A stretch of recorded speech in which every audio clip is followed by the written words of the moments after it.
Alright, good afternoon everyone.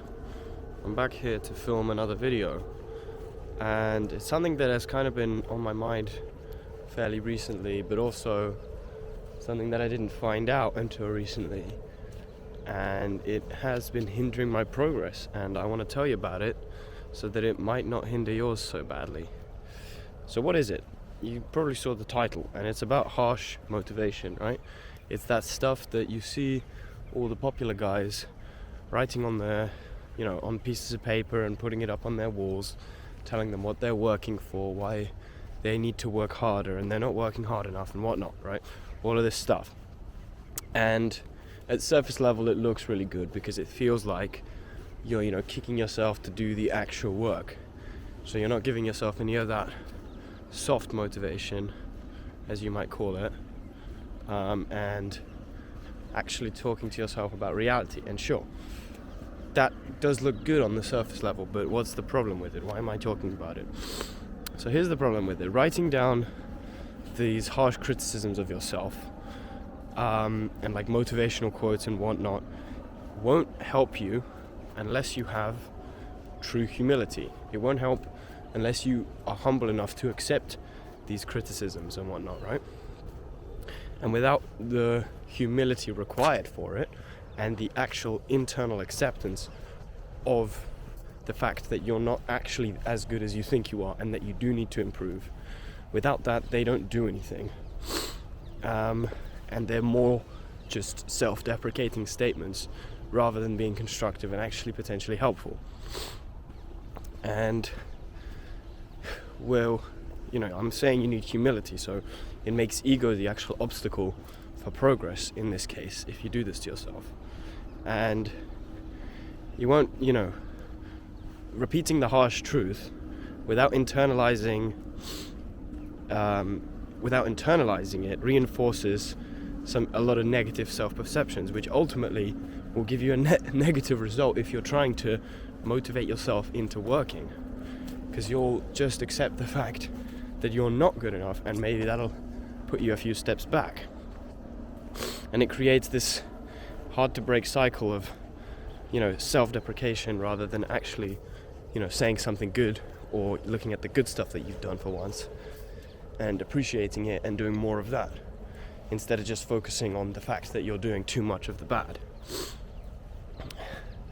So obviously the way you change this is with real, internalized humility. You need to really accept that you were far from perfect and that you basically have to learn every day, and that's it, pretty much, right? So that's only when the real change starts, is once you accept your flaws naturally without this emotional bias that's holding you back. Because acceptance of this then allows the criticism to become a tool for actionable change rather than just something written on your wall. Fucking hell, it's muddy today. It is really bad. I'm trying to navigate. Last time the ground was frozen, right? So it was a lot easier to walk around, but this time it's fucking muddy and icy and shit. Look, there's literally ice, hold up, everywhere, and mud. So yeah. Alright, what else have I got to say?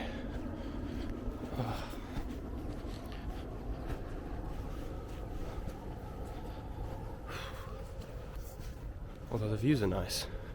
Hold on. There we are, look at this. It's kind of like this nice fog out today. Filming out here I really like it, honestly. It's a lot busier than it was last time. I know my phone's only on 12%, so I don't actually know if I'll have enough battery to find my way back, but I should be able to. This is the shit I do for content, right? Okay. Let's continue. So the difference between appearance and reality, right? So writing your flaws and goals down, on the walls and whatnot to see them every day may look impressive to everyone, right? But it's meaningless if it's not actually feeding your progress, like I said earlier.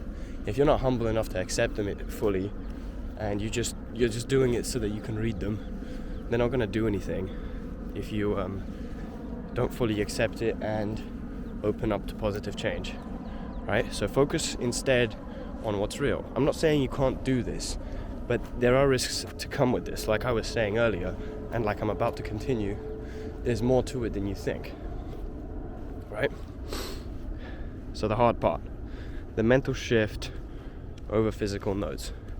So you can have all of these motivational quotes and goals and self-deprecating statements that are supposed to motivate you, written up on your walls or written in your journal or whatever, but they've got no meaning unless you've accepted your flaws and you're actually trying to change them. If you've accepted your flaws and you're not trying to change them, that's just damaging at that point. But if they're just written up there for everyone to see, but you're not actually accepting that internally, they're even, then it's just for show. It doesn't actually mean anything. It's the only purpose of it being there is for other people to see, which is a bit sad if you think about it. Okay, let's continue.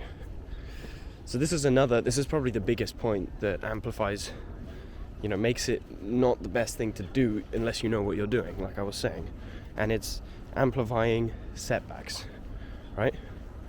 So what do I mean by this? I mean, it kind of makes sense on its own, but amplifying setbacks is when you inevitably fuck up, because everyone does. The setback feels a lot worse because you've got all this stuff written on you and you're basically counting on yourself to not do that.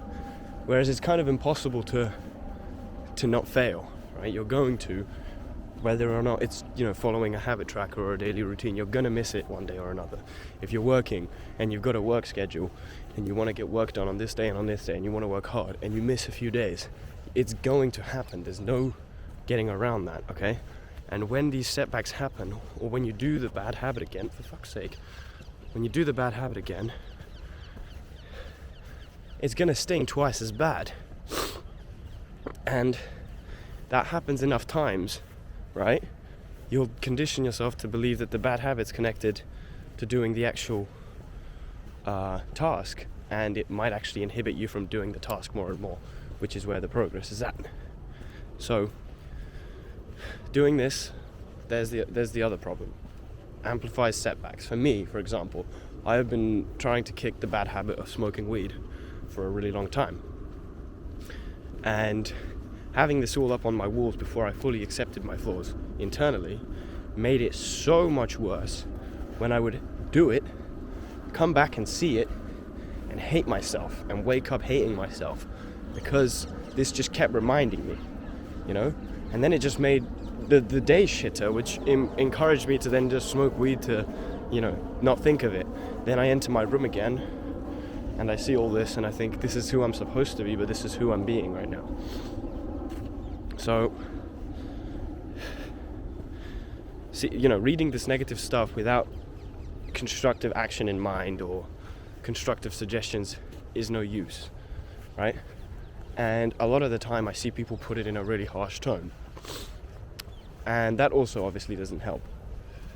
So what can you do? If you're going to motivate yourself, make it come from within.